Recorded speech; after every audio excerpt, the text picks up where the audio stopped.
Welcome to my tasty art expedition, everyone. I'm Artifacts. I'm here to help you draw realistic lips with this follow-up video to my realistic eyes tutorial. We'll go step by step through my process where I'll show you things to avoid and how to correct them. Before we start, be sure to subscribe and turn on notifications by selecting the bell icon so you don't miss any of my upcoming how-tos and art demos. Now, let's dive in. Like all realistic drawings, creating realistic lips takes extra time and attention to detail. So, rather than drawing a simple outline of the lips along with a horizontal line through the middle, let's look at how to create a more accurate shape from the start. We'll lightly draw our horizontal line first to establish the position of the mouth, then small marks on the sides, bottom, and top to frame the lips before drawing the final shapes. Let's refine our mouth line. I like to start with lines for the small angled shapes at the corners of the mouth. I'll continue with a curved line for a slight mouth opening. Yours can be closed, I just find this position interesting and fun to draw. And then the top of the bottom lip. Now, to give our lips volume, let's lightly draw an oval to define the main shape of the bottom lip. Then, two small circles side by side for the top lip. We'll use these two circles to draw out the Cupid's bow shape at the top of the lip, and then connect that line to the ends of the mouth with slight curves. Be sure to apply a little more pressure on this outline to get darker lines, but not too dark. I'll finish off my mouth by drawing in the teeth. When it comes to shading, I've seen people do nothing at all or go pretty dark, but lips naturally fall somewhere in the middle. First, I'll erase most of the guidelines and use a darker pencil to fill in the mouth and the corners.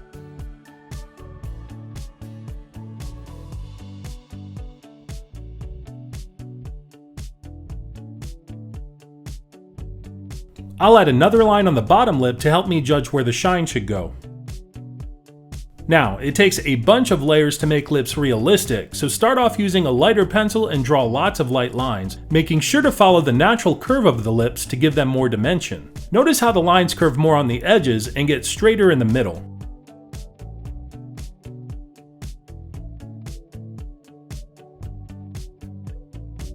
Repeat this process for the bottom lip and blend using your finger or a blender. You can even use a Q-tip to blend smaller areas.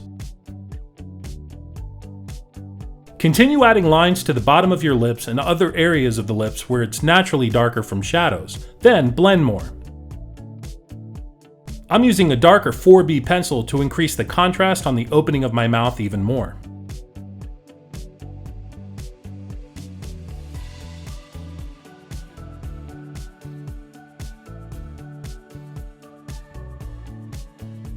Sometimes people add lines for the lip wrinkles and I see them draw these straight up and down and pretty dark. But less is more when it comes to making lip wrinkles look realistic.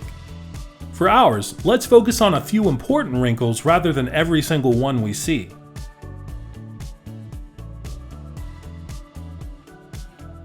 You also want to include a few horizontal lines that go side to side.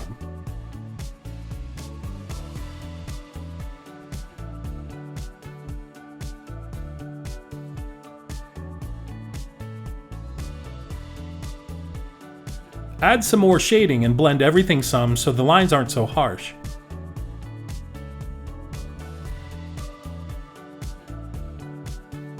We'll repeat this process for the bottom lip too.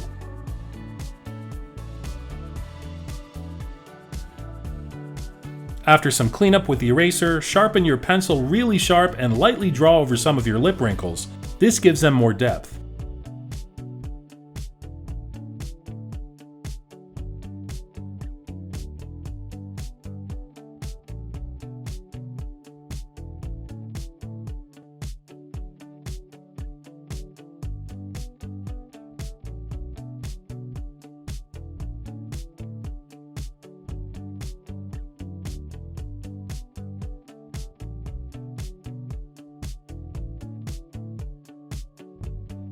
For the areas around the lips, like the dimple above the center of the mouth and the top of the chin, you'll probably be tempted to draw lines. But the key to making these features realistic is to just use shading. Here, I'll start by shading the dimple itself by holding my pencil at an angle so I'm not using the point. Also, I'm stopping a little before the mouth where the skin gets lighter.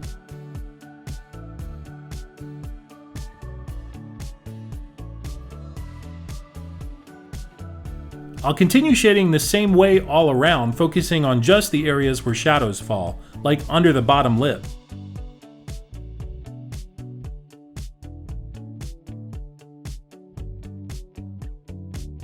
Now, take your finger or blender and smooth out all of the shading.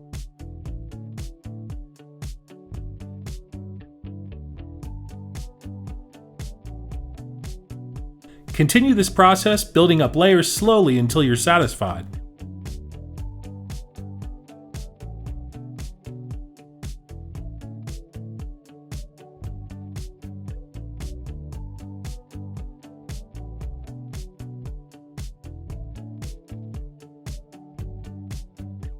With this shading done, we can now go back to the lips and add final details. Use a darker pencil on the edge wrinkles for more depth and continue blending.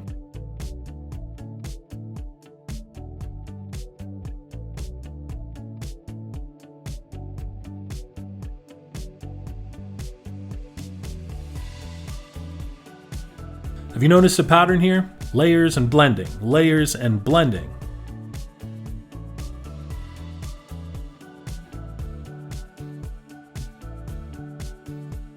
You can use your eraser to make lighter lines where light naturally falls, like here just above the top lip. Okay, finishing touches for me always come down to my uni-ball SIGNO white gel pen. It's great for details like highlights and glossy shiny surfaces. You can use a fine eraser for things like these lip shines, but I find the pen gives me the most control.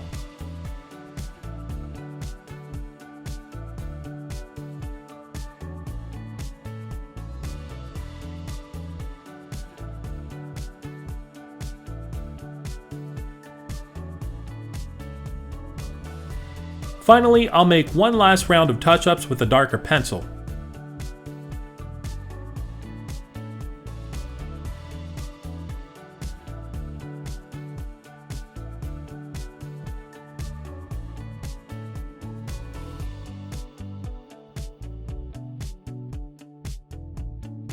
Well, I hope you enjoyed this step-by-step guide to drawing realistic lips. If you did, be sure to give this video a like and drop a comment to let me know. As always, thank you for watching, and I'll see you next time.